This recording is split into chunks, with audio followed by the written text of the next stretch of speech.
The internet is cracked, the show that asks the question, can we coexist with our creation? Hello, my name is Seth Camillo. And I am Caroline Risberg, and we are The Internet is Cracked by Addicts for Addicts. And today we are very, very lucky to have Dr. Michael Littman, who is a highly regarded and respected professor of computer science at Brown University and a leading expert in reinforcement learning and AI. He is also known for making complex topics fun and easy to understand, which I am looking forward to. So thank you so much for joining us.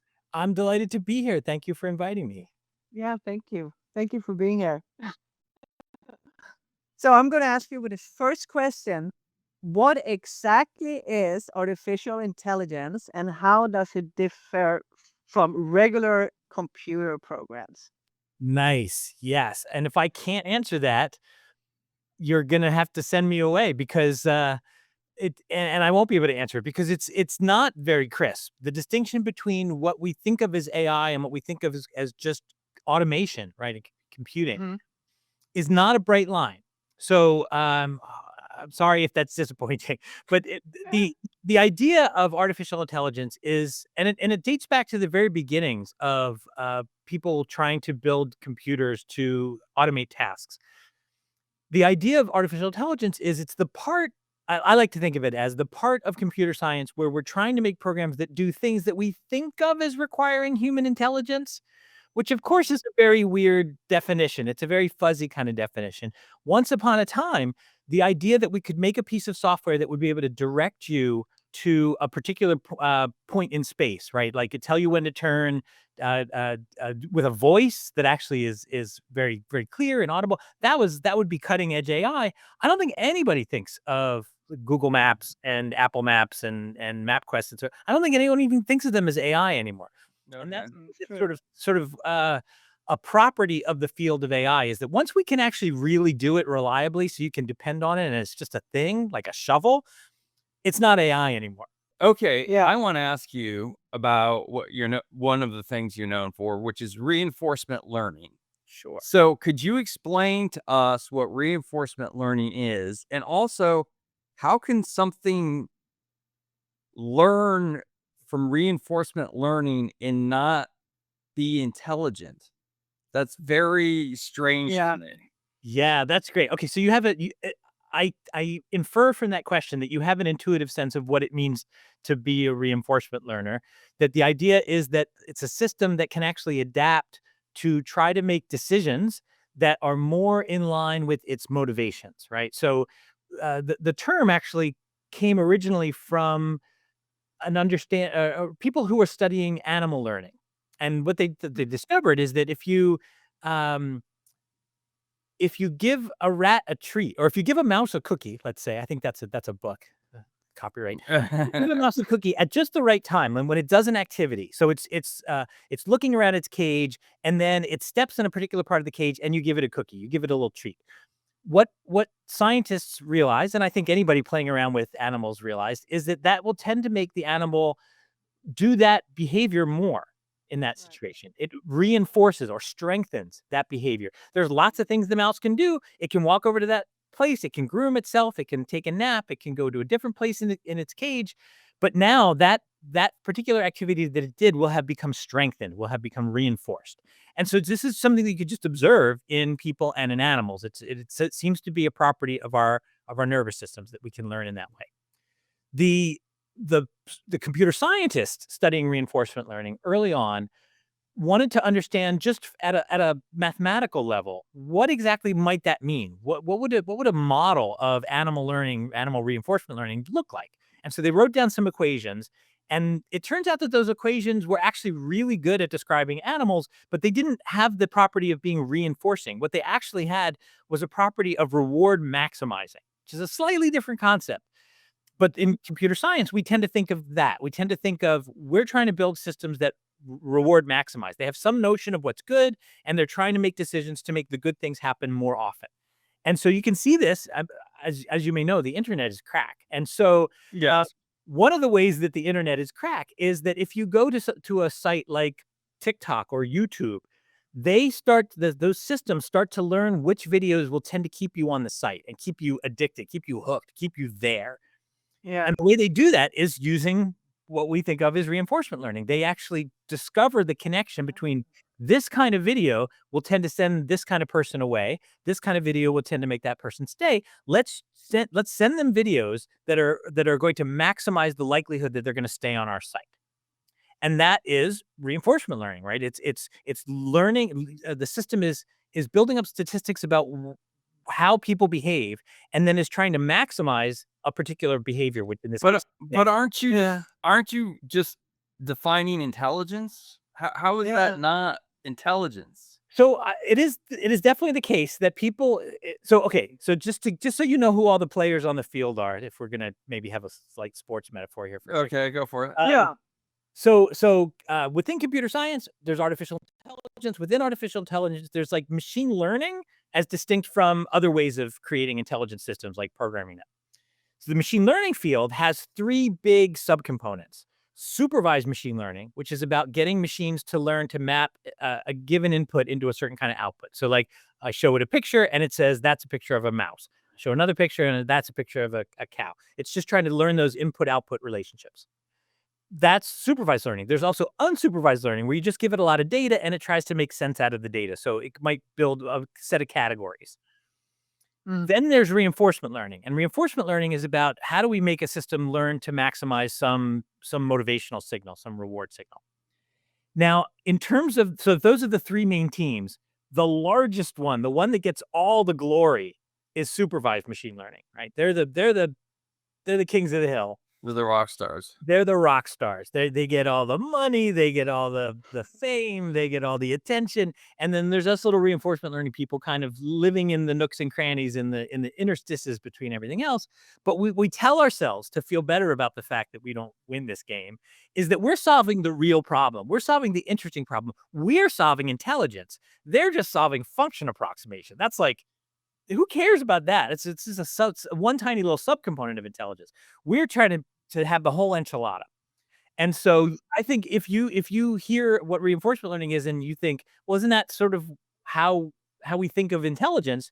I would agree with you. I don't think it's obvious to everyone. I think a lot of people think of intelligence as the ability to, like, how many state capitals can you say in per unit time? Like that person sounds really smart. They're really good at chess.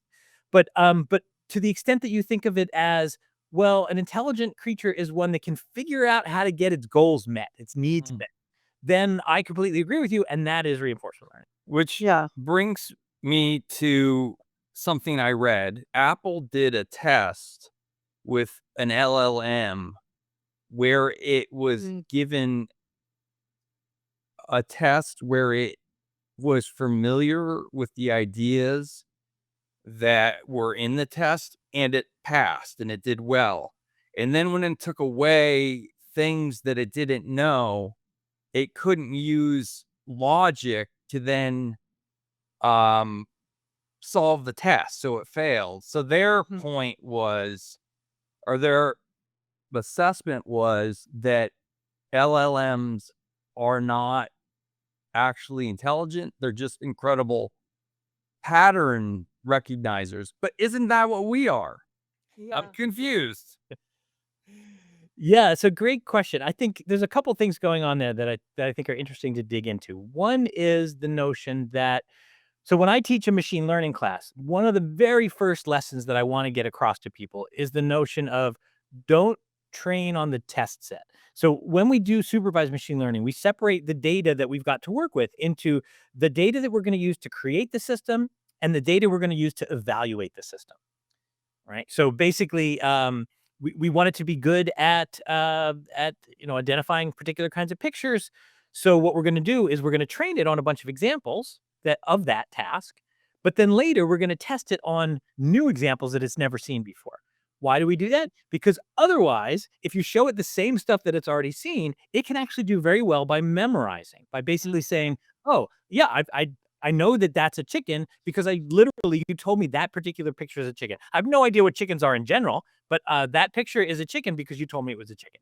we want systems that generalize. We want systems that are actually going to be able to solve problems that they haven't seen before. Right. Okay.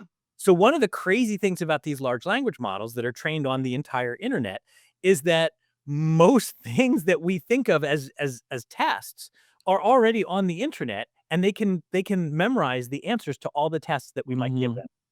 And so sometimes these systems do extremely well by just virtue of the fact that, how do you pass the MCATs, like the medical boards, right? Yeah. Or the medical entrance exam.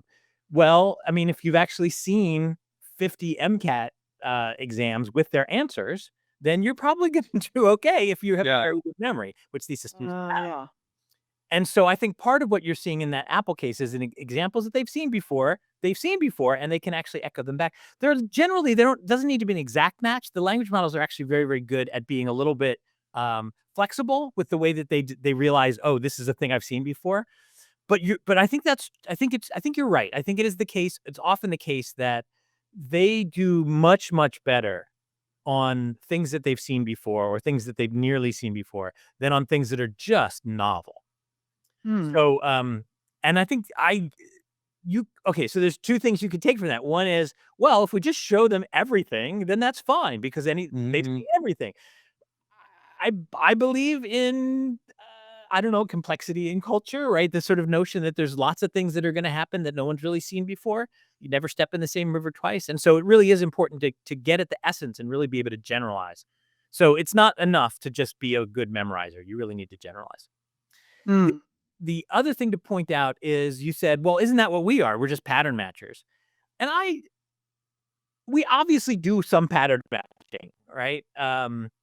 But at the same time, we pattern match in a very sophisticated way.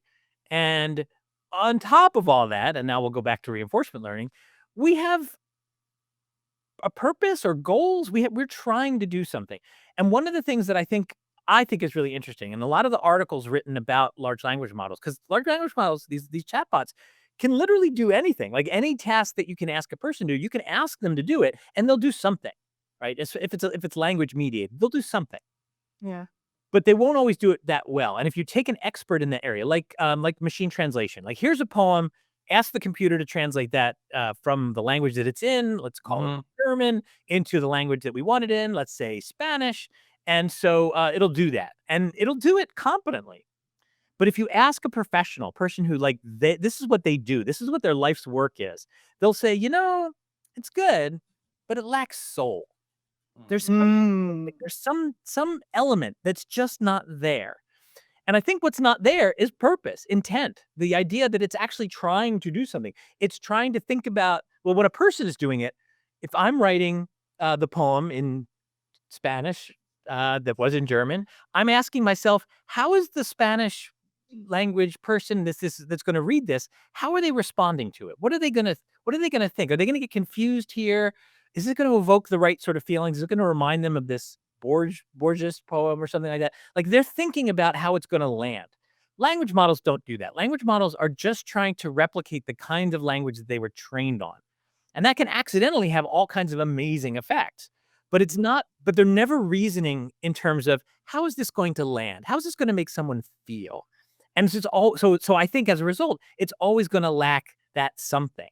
I mean, how far are we from actually that AI can start thinking and learning by itself? Yeah, I think one of the things that I'm excited about this moment in artificial intelligence and the fact that it's been so broadly embraced, right? Like everyone in the world now has an opinion about AI, which is Yeah. really interesting, right? To someone who's been kind of on his own thinking about this by himself for I have a lot more friends now and enemies. I have a lot more people who care one way or the other. And so one of the things that I think that we're going to get out of this is a clearer notion of what we mean when we say intelligent, when we say learn, when we say solve a task, Yeah. right? Things that we didn't have to really nail these concepts down before because the systems were so far from even approaching the neighborhood of these words that there's like us and them, and there's a big gap between. They're now infringing on our space, right? They're now doing things that we on paper would have called intelligent. I don't think they're intelligent. I think a lot of philosophers end up talking about well, that's because you're trying to make it black and white and it's really gray. And yes, in a gray scale, it's somewhat intelligent and you're maybe more intelligent. But Mhm. but the thing that like when I think about the word intelligent, it doesn't apply to these systems. Okay. And I don't know why. And I want to understand the concept better so I can either be shown to be wrong or I can or I can find out that I'm actually Well, right. there's two things that interest me. Actually, three things. One is personal. One, I read that 1/4 of all Gen Z people believe that LLMs are intelligent, and also we've seen a proliferation of relationships, both romantic and not romantic, to large language models. And my third example is the fact that when I interact, I don't have like a feeling like this is my buddy, but I am often impressed by its ability to intuit. And I don't beyond, and it's just a gut feeling. It feels beyond pattern matching. And so, those are three pieces of evidence I bring to the table to say, while it's gray, maybe there's something there that's a little bit more than just pattern matching. That would be, let's not even call it intelligence. Yeah, I definitely think it's between pattern matching as we use the word and intelligence as we use the word. It's somewhere in between those things. It's definitely the case if you just say it's pattern matching, or sometimes people will say autocomplete. It is that, but it is way more than that. And the connections that it makes and the sophistication that it brings to the table, it really is quite remarkable. I think it's worth pointing out that let's just take one concrete computational task. Here's a sentence in English. Tell me which of these words are nouns and which are verbs. That sort of thing. We call this a part of speech tagging. We're trying to associate with each word in the sentence. Is it a noun? Is it a determiner? Is it an adjective? Is this clause subordinate to the other clause? Trying to make sense of that sentence. This is a problem that people actually were working on long before these large scale language models existed, and a certain level of these were learning programs too. Typically, there was handwritten versions. There's like dictionary based versions, but they are terrible, like really, really, really bad. Statistical versions often do better, right? Where they are able to say things like, well, in general, bank is a noun, but sometimes it's a verb. So let's unless there's other evidence that makes you think that this is a verb, let's just, you're going to go with, your base rates and say that it's a noun. So those systems were doing much, much better. Human beings have never gotten to the stage where we can do part of speech. We can write programs for part of speech tagging that are anywhere close to as good as these large language models are. So they are better at this task, the task of writing or being a part of speech tagger, than any program that human beings have written by hand. We're very good at writing pattern matchers. We tried very, very hard to write pattern matching programs that could do this task. We failed. Huh. Language models can do it. So it's obviously way beyond what we know how to write directly in code. So I think that is a reason to believe, okay, there's something really amazing happening here, right? Yeah. The program Yeah. no human being wrote that is better at this task, and by the way, a whole bunch of other tasks, than any program that human beings have ever been able to write. So we should be impressed by that. I think that's amazing. And it really Yeah. does. There's a sense that it is quite adept at manipulating language and conversations and having context. Like it is amazing. And I don't want to say that it's not. Magnus Carlsen was able to beat ChatGPT at chess. Magnus Carlsen being I think some people consider him the greatest chess player ever, and also an Atari game from 1979 was also able to beat um, ChatGPT. So it's interesting, and in some way that feels very human.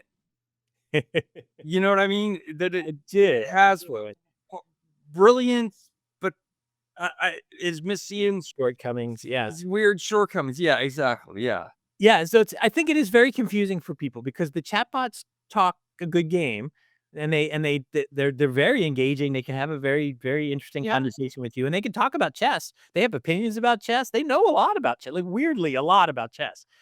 But they're not chess programs, right? So these programs that can beat Magnus Carlsen, which by the way, like greatest human chess player of all time, perhaps, but also programs beat him. Oh yeah. I think consistently. Yeah. Programs are better than any human being who's ever played the game. That was not always the case. That is at the moment very much the case. But those chess engines, all the coding and programming and heuristics, everything that makes those chess engines so effective isn't in ChatGPT. So even though they're both the computer, they're two very different programs, and the program that is ChatGPT isn't good at chess. So I think that weirds people out because it feels like it's ChatGPT is speaking on behalf of the computer, but it's not. It's just a program. And chess playing programs are way better at chess than that program. One thing that I Yeah. feel like we jumped over or we skipped over, which is reinforcement learning. What is that? Of course, my my fantasy is you have like a robotic hand, and you're like teaching it to catch a ball or something like that, which is probably not at all probably not at all what you actually do. What what would be an example of something you would do for reinforcement learning? And could you give us an example of that? How that would Yeah, no, I don't think you're that far off. I think that the easiest things for reinforcement learning researchers to study are typically games. It's like chess or Go or backgammon or what have you, because there's a notion of well, there's two things that make reinforcement learning really interesting. One is that there's a notion of reward, like you win or you lose, or you Mhm. get a high score or a low score, and the other one is that that measure is temporally delayed. Like there's a whole bunch of decisions you have to make before you get to find out whether you've won. So even in a game like tic-tac-toe, right? Like I put a mark on the board. Was that a good mark or a bad mark? I don't know yet. Like I don't know whether I've won this game yet. And so what reinforcement learning researchers are really interested in is this notion of temporal credit assignment that basically says, okay, well, you won the game. Which of the moves really contributed to that and which ones were actually not contributing to that? Figuring out how to do that, figuring out how to do the credit assignment. This was good. This was good. That was actually a bad move, but we got lucky. This was a really good move that the other player made. Being able to articulate which moves were really beneficial and then do more of those is at the essence of what we do in reinforcement learning. And so that can happen in the context of bouncing a ball up in the air, like or juggling. It could happen in the context of a robot learning to tie a shoelace, or in the context of playing a board game or a video game, or running the thermostat in your house, right? Like trying to minimize energy but keep things in a comfortable zone. Anything that you can articulate an objective, right? A score, and that the system can use that score to try to make that score better by behaving differently in the future. That Mm. can be trained using a reinforcement learning approach. If we learn one thing, let's say catching a ball, from that catching a ball, can it learn something else within itself, if that makes sense? That it Yeah, no, learn. Yeah. yeah, no, I think that's exactly the right question. So there's in the field we talk about first of all generalization, the idea that well you learn to catch a ball. What if I throw it this way? Then there's another aspect that people study, which is called transfer learning, which is the idea of learning in one task somehow making it easier to pick up a skill in another task. And yeah. these are really important topics for exactly the reason that I think you were gravitating to it, because it's like, well, if I have to teach it how to do each thing individually and every single thing takes like 1,000 practices, yeah, this is going to be a very, very long day. Yeah. But to the extent that the system can actually pick up the skill of picking up skills, that would really accelerate things a lot. And there's some evidence that in the language domain, LLMs are doing things like that. They're actually not just learning, but learning how to pick up new tasks on the fly really efficiently. That's amazing. Yeah, The it is. people in the reinforcement learning world very much would like to see that happen in the reinforcement learning space. And there's lots of experiments that are happening right now that are kind of pointing us in that direction, but nothing at the same scale as what we see on the language side. Well, it just I think ChatGPT and the Google product both passed the Math Olympiad. That's not just wrote can you do the mathematics? This is can you think deeply about what is before you and think creatively? And that's what you're rewarded for, not Yeah. computation. Well, it's interesting. So I haven't gotten to dig in on the new results, and I tend to believe your framing, which is I think these were probably new. It was the case, however, that in some previous experiments that people had done where chatbots were solving, or I don't think they were chatbots, dedicated programs for solving Math Olympiad problems were doing really well at solving Math Olympiad problems. There was some reason to believe that the data was contaminated in the sense that the system was terrible at it, and then like a half hour later got really good at it because people probably posted online the answers, and then it incorporated those answers, and then it was able to echo them back. Hopefully they've controlled for that now, that because that seemed like a shortcoming in the system. That's Yeah. It can solve any Math Olympiad problem that it had ever seen before. That's not really what we're talking about here. Yes, the Math Olympiad problems are really fascinating. If you're a mathematically minded person and you looked at any of these before, they bust your brain because you're like, it's like take something that looks really simple, and they're like, yes, but now think about if what's the smallest 11-digit number that would actually cause this to be true? I'm like, how you I 11-digit numbers, like that's more numbers than I can count to. How would I even address this? And so just figuring out how to get a foothold on the problem is really challenging.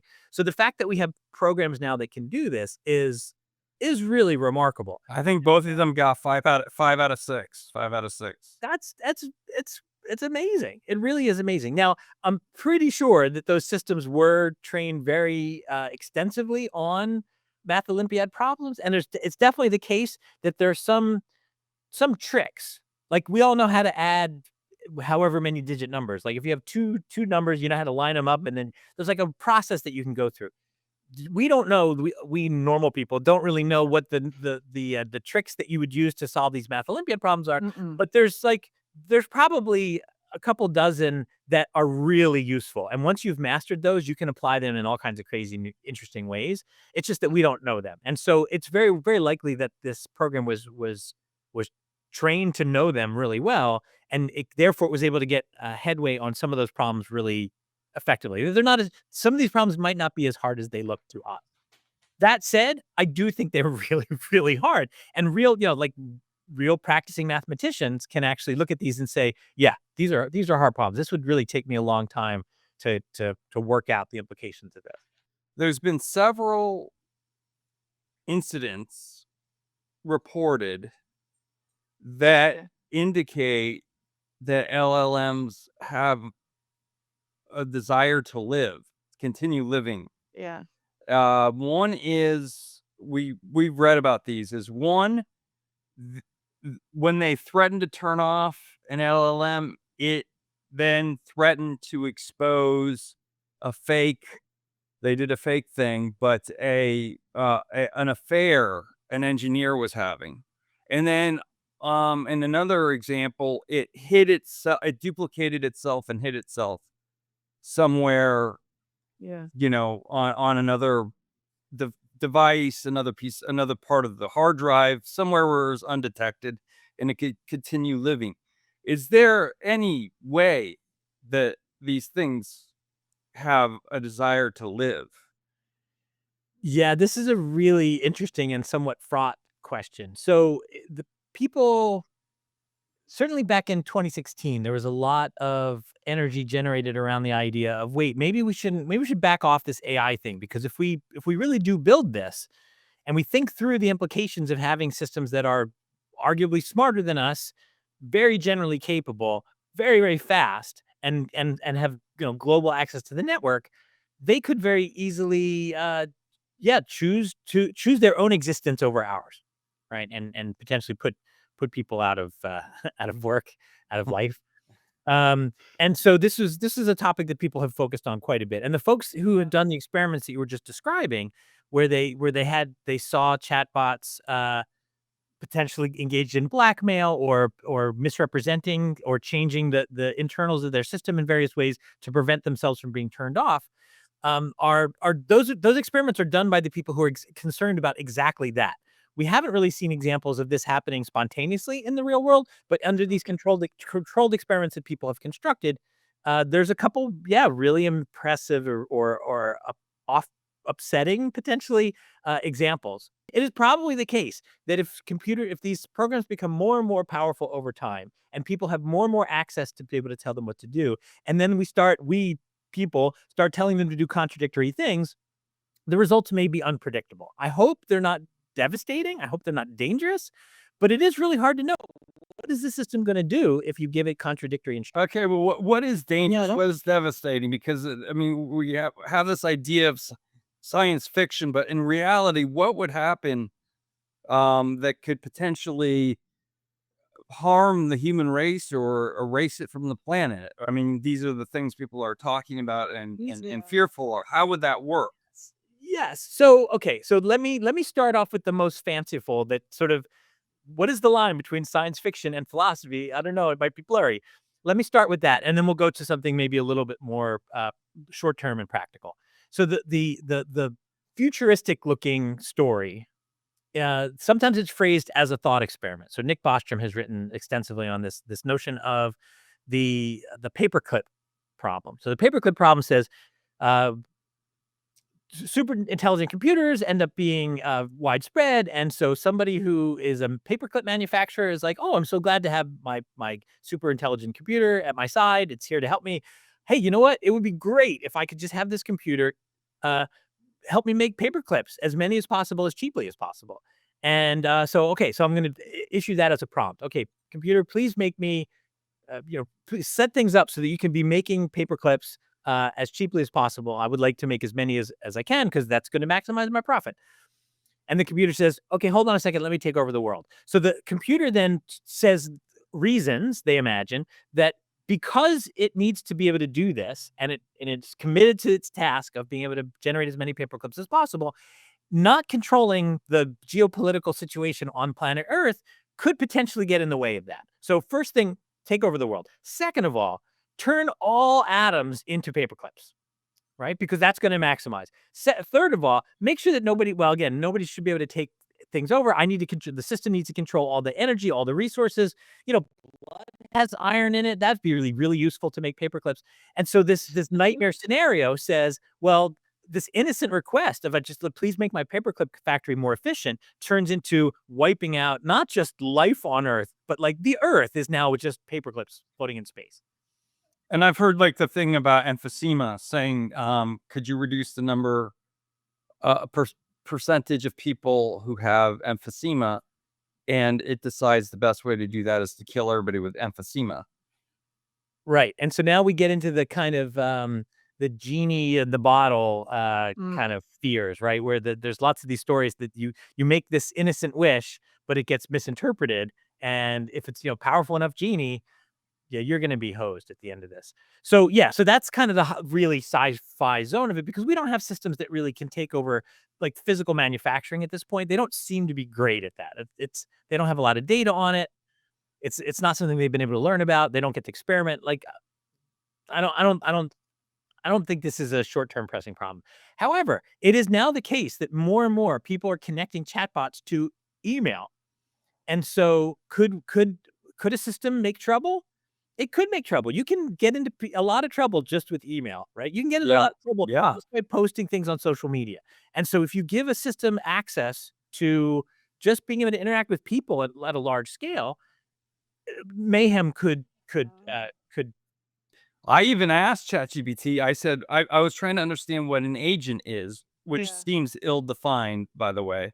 But which is why I was trying to figure it out. And I said, should I give an agent my credit card number? And it was like, no, no, no, no, don't do that. That would be really dumb.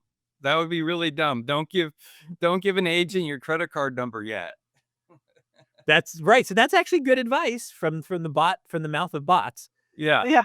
Yeah, I agree with you that it would be certainly we're not there yet. There are people doing experiments. These systems they're really bad at reasoning about the way things work in the world. They're really bad at reasoning about how other people are going to respond to things and what kind of makes sense. They don't really think through the implications of their actions.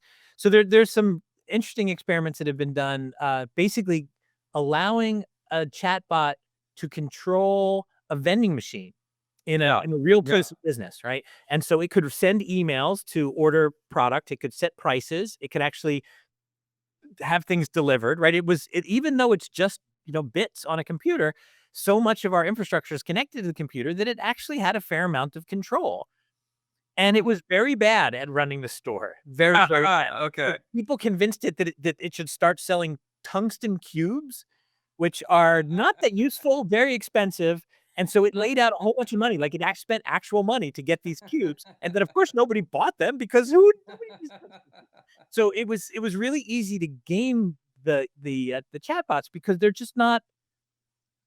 not people, they're not sophisticated, they're not really reasoning about outcomes. They're just vibing with whatever's going on around them.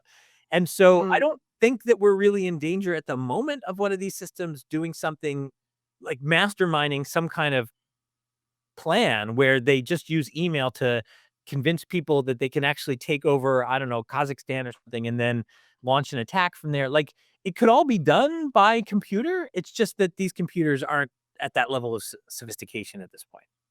So the first thing is it's trying to spit out right next words, given the internet. The second thing is it's trying to spit out answers that people like because it's Mm. trained on a bunch of Mm. examples of those.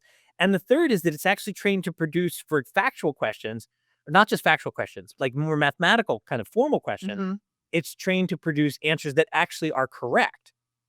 And all these things together influence how it attacks the queries that they're given. And something that I think about when I'm sort of musing at, laying in bed or taking a walk and thinking like, is this thing sentient? What does that mean even?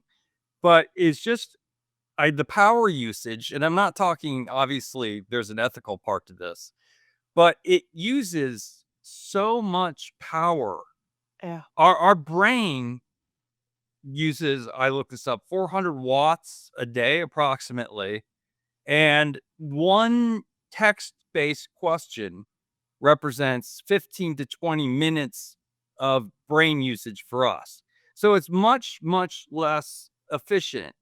Is that a function of where we are in terms of development, sophistication of LLMs? Or is this an indication that we are thinking differently and there's a brute force that's happening with the LLMs, and there is something, yeah, beautiful about the human brain that doesn't need um, nuclear power plants to answer simple questions. I think all these things are part of it. It is definitely the case that by and large, we're implementing these algorithms on general purpose computers. So general purpose computers can do they can run any program.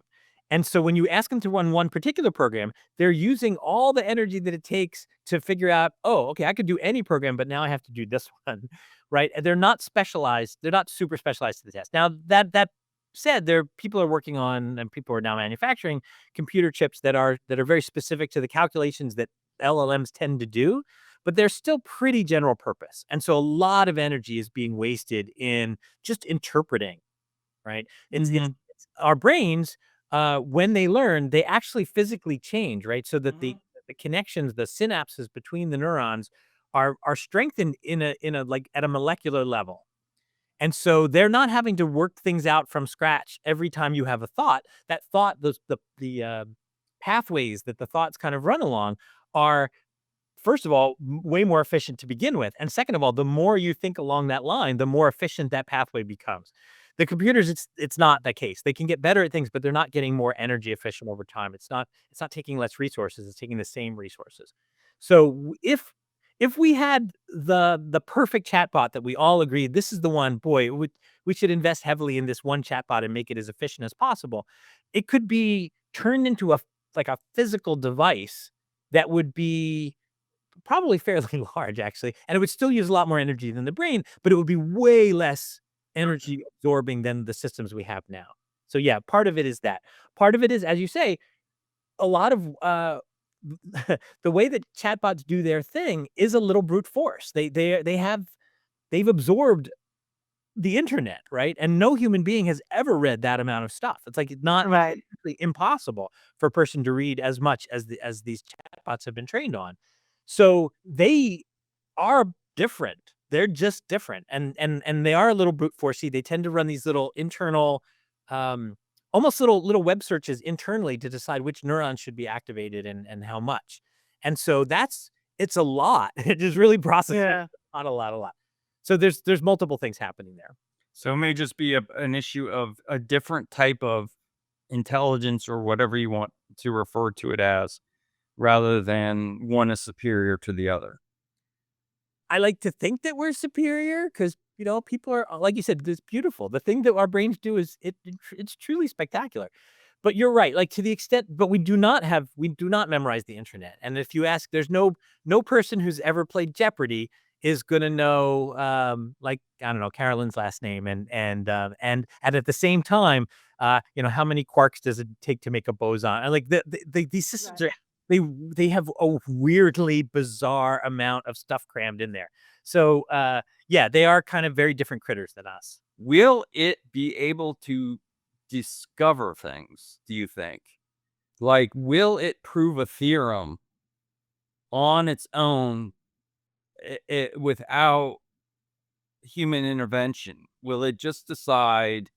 Can you say, like, I want you to discover something new about differential equations, and it will do it? Great. So I'm currently a professor at Brown University, but 3 weeks ago, I was employed as at the National Science Foundation, and we were trying to figure out how to allocate resources to the research community in AI. And AI, like when I got there, AI was like just my division. But by the time I left, everybody, the whole agency, everybody, the physicists, the geologists, the mathematicians, they're all doing AI now. So we were trying to figure out, well, how do we think about that? And what, for example, has been the impact of AI on the sciences? And, I guess I had it in my mind that it was really doing I don't know, but, like, maybe not brand new physical laws like Isaac Newton, but maybe coming up with insights about, how the world works. And what was really interesting to me is that of all the other I queried all the various science people that were there in all the various sciences, diverse set of topics, and they were all excited about AI, and they all had really great examples of the way AI was helping in their field. And for most of them, in fact, for all the physical sciences, like the actual grounded in the world sciences, the the kinds of results AI results that they were benefiting from were speeding up simulations of the physical world. So we know how physics work. We can use computers to simulate what would happen if these two balls crashed into each other. What if there were 10 million balls crashing into each Mhm, other? And mhm. that's sort of what when you're predicting molecule motion, that's sort of what it's like. Mhm. And it's really, really, really, really, really slow. And what AI systems can do is, in some cases, short circuit physics. They can kind of get to what the end result is going to be without having to go through all the tiny little steps to get there. It can sort of jump to the answer. And so, in lots of the sciences, that was the main thing that AI was contributing: is the ability to jump to a really good answer without having to go through all the steps. Um, for the kinds of physical phenomena that matter to them, weather prediction, protein folding, um, molecule design, like it all came down to just like making physics go faster, right? So Make it go faster on a computer.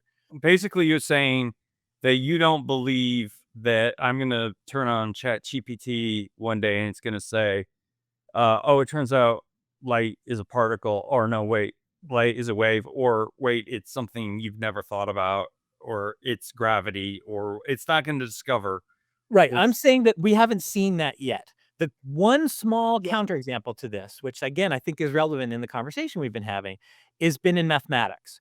So in mathematics, Yeah. and to the extent the more mathematical pieces of computer science, you can make a program that can actually check to see if it's going to generate a new theorem, is that theorem actually correct? Mm. And so that's really helpful for AI because it can use that feedback to just have a very tight loop of, could it be this? No, maybe it's not that. Could it be this? Let me check it. No, it's not that. Can it do this? Wait a second. That's sort of promising. And it can actually work in that space of pure ideas in a sense where it doesn't have to check with the physical world to find out whether something's true. Okay. It can just check the math. And so the small examples, or yeah, these small examples of sort of breakthroughs, like new theorems or new algorithms, have been very much in the space of like math and computer science. So a new way to multiply matrices together. One of these programs came up with that. Now, in those cases, the AI was very tightly constrained. That's So huge. yeah, no, it's really exciting. It's super exciting. But again, people set up a little, like, they draw a little box around it. They say, this is what it means to multiply matrices together. And I'm going to give you a representation for representing algorithms in that's very specific to that one little task. And now, go crazy, search in that space, figure out something cool. And it figures out something cool. That's amazing. That's amazing. Yeah. But it's not like find me a new theorem, right? Mhm. What no one's figured out how to automate mathematical taste yet. The sort of notion of what's a theorem that's worth proving. Mhm. And it's something that's one of the main values that mathematicians bring to the table, is a notion of like, I can tell you what's interesting and not. I can't always tell you what's true or not, because that's really hard. I have to actually figure out a proof. But like, that would be really interesting if it were true. Elegance. Elegance. Yes. Yes. Mm. That sort of conceptual elegance is something that is really central to what practicing mathematicians do. This has not been automated, but the theorem proving part is happening, and this notion of searching in a small search space, if you've got uh, a task that's amenable to that, you can find some breakthroughs there. You can search these very complex search spaces more efficiently than anything that came before. Wow. For AI to think philosophically or in a deeper, that's going to be very, very hard I think because so. it can't feel, right? And it doesn't have any independent way of checking whether or not the answers that it's giving are reasonable, right? Right, And so right, yeah. and you could argue philosophers have some of that problem too. What do? They have conversations with other philosophers. So in principle, you could imagine setting up a whole network of these things, and they can have a conference, right? They can all just like propose ideas like, well, I think such as a thing, and then they can be rebutted by other chatbots. And people have done those experiments. What typically happens is they go off the rails and they start having conversations about really weird, crazy stuff that's not actually interesting. It's really it's mundane and ridiculous and maybe nonsensical. Because again, there's something lacking about an attachment to reality, and they don't use that attachment the way that people try to. It it is good at knowing what makes an argument strong and doesn't make an argument strong when I'm working with it, and so it has some sense of taste, at least in the language side of things. And I wonder if at some point that could be transferred to physics, and understanding of what the idea of physics as a study is trying to achieve. Yeah, so I philosophically do believe that there's nothing magical about human intelligence. That this is a physical process, it's a computational process. It doesn't have to run on the kind of cellular infrastructure that make up people. Could it run in a computer? Sure, I think it could run in a computer. So yes, and can people do physics, novel physics? They can.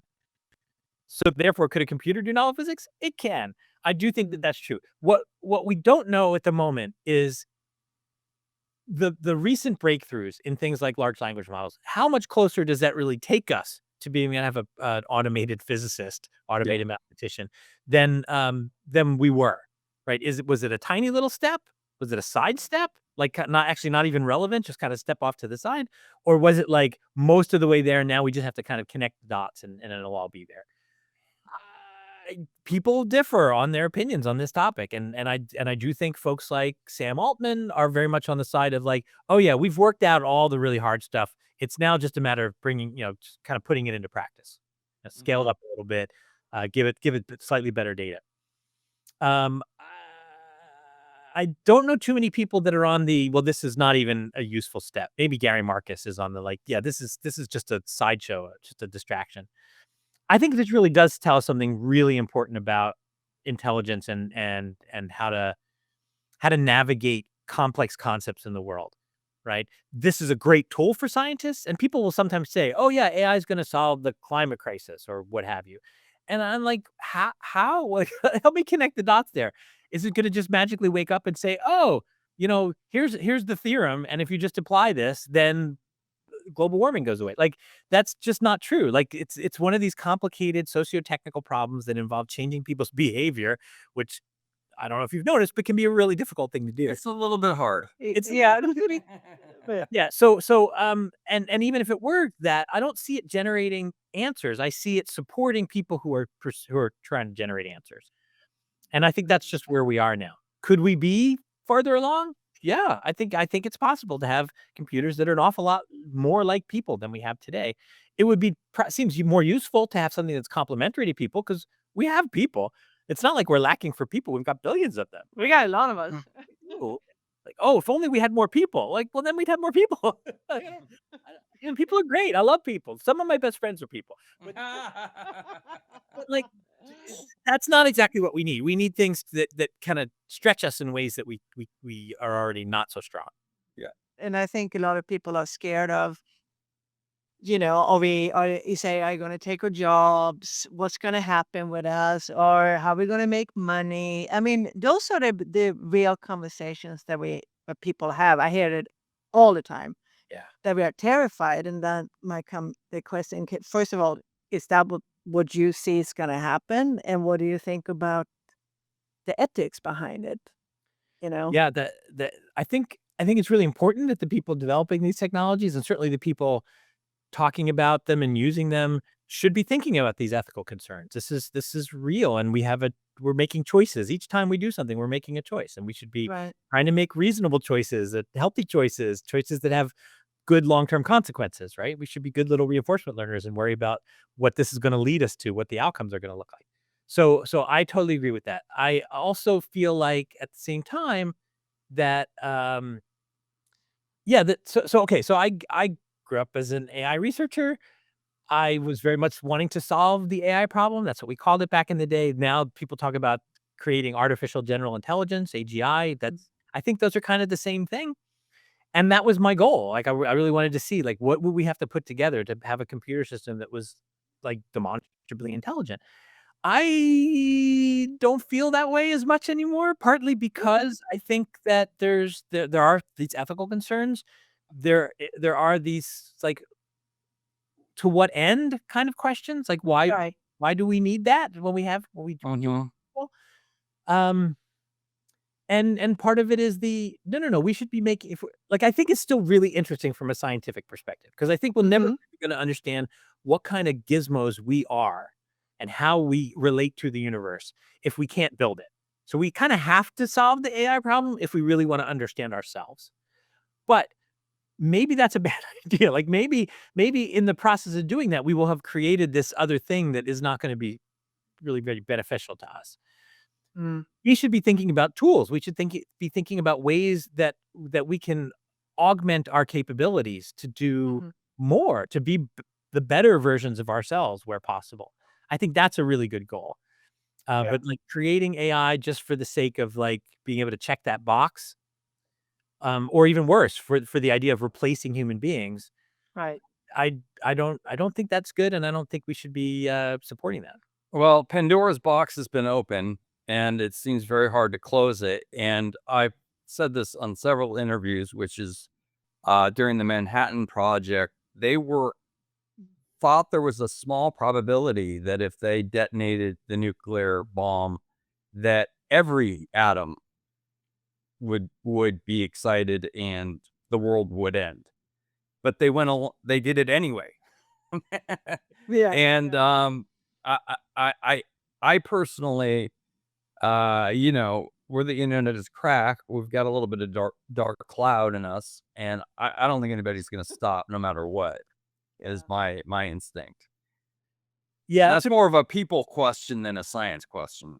Yeah. yeah. No, I mean, you're right. I think there's many ways in which I think humanity is too powerful for its own good. Like, we haven't really kind of matured into the kind of beings that could be responsible with this level of power. Mhm. Yes. Yeah. It is definitely the case that I had heard that story about the basically igniting the atmosphere. That's one way that it was described. That basically the oxygen is extremely combustible and we're surrounded by it. And like, let's basically set fire, like let's start a nuclear reaction. Oh wait, is all the oxygen going to explode? At least the people who were involved in this, they really did. They thought it was a theoretical possibility. They didn't think it was a particularly likely outcome. But you're right. If there's like any chance, and you're playing with that, that's that is really scary. People are very bad at reasoning about low probability events that have high impact, right? That's you basically multiplying a really tiny number by a very, very large number. And that could be anything. It could be a small number, it could be a big number, it could be a very, very large number. We don't know. So it's yeah, I don't know how to think about that. I do think that like okay, so you say the Pandora's box, like this is the sort of notion that we're going to make general intelligence. I don't know that I believe that. So what's happening right now is that companies like OpenAI are now very, very wealthy. Why? Where did they get that money from? They got that money from people buying their thing because people found it interesting. Now, to the extent that it stops being interesting, they're going to stop getting money and they're going to not have the resources to do what they do. So we are funding them, right? And so I guess the scary scenario would be we fund them for the thing that's useful. They take some portion of the proceeds, and do something really scary with it. That seems like the bad case to me. But I don't think it's the case that the thing that they're building that's useful to us, that people actually like to use, I don't think that's the dangerous bit. I think that's actually market forces are gonna keep that focused on what we actually need it to be. Well, as a non-computer scientist, I'm not sure I agree. You're the one in the catbird seat, and I have to cede to your assessment. But there's something in my gut that feels that uh, we may be trying to do good, but it. Well, we talked to another professor at Brown, and he said, nuclear weapons, nuclear power. So trying to do good can result in bad. But so I don't. That's my personal feeling. Yeah. Yeah. As human being, we don't have the best record of being friendly human beings. I mean, we all the wars and everything we always have done, you know? So, You're absolutely right. Yeah, I mean, I think we should be I mean, people talk about being afraid of AI. I think we need to be yeah. afraid of people, but not so afraid that we can't work together, right? Because there's this other direction that the needle can go, right? Which if you become distrustful of everyone, and if everyone becomes distrustful of everyone, then nothing good will come of that, right? We will just all so we Yeah. will just atomize. We'll become independent little units, and we'll never be able to work together towards anything good or bad. So I would just say we've definitely taken your time. Uh, I think the one thing, you are a communicator. You do work for the government at Right. times. I did. I had. You Who have. had been? So that you're out now, but at least you have some touch point to the community at large, i.e., humanity. um, what do you think that? What is the single most important thing you would like to tell if you could whisper in everybody's ear? You would like to be known about AI. It's not magic. It's just people and machines. I think that's the first. Like, I feel like if more people were kind of on that page, then we could have better conversations about what to do with the technology. I do think for many people, it feels like this force of nature, this sort of magic force of nature that's just kinda sweeping over us, and we have no idea how it's going to transform us. And I think at the end of the day, people are people. Like, we are gonna be impacted, and it's gonna change the way we relate to one another, but we're still gonna be people. We're still gonna like love songs. Like, there's still gonna be something very fundamental about just how we're wired that's not going to shift, and we have to keep that kinda center of mind and think, "Okay, if we are the kind of people that we're gonna be, what do we want this technology to be to have the world be a place that we're happy to live in?" Very well put. Yeah, very well put. I like that. I actually feel much better about AI since talking to you because you explained it. I see it a little bit different. Still scared of it, but I really like what you said. Thank you. Thank All you. right. No, it was a great conversation. Thank you so much for giving us your time and expertise and heart, and we really, really, really appreciate it. Lovely to speak with you. Thanks so much. Thank you. Thank you for watching or listening to The Internet is Crack. Tune in next week when we have another great conversation about robotics, AI, and the internet. You can watch us or listen to us on YouTube or Spotify or many other outlets. And don't forget to follow us on social media. See you next Monday.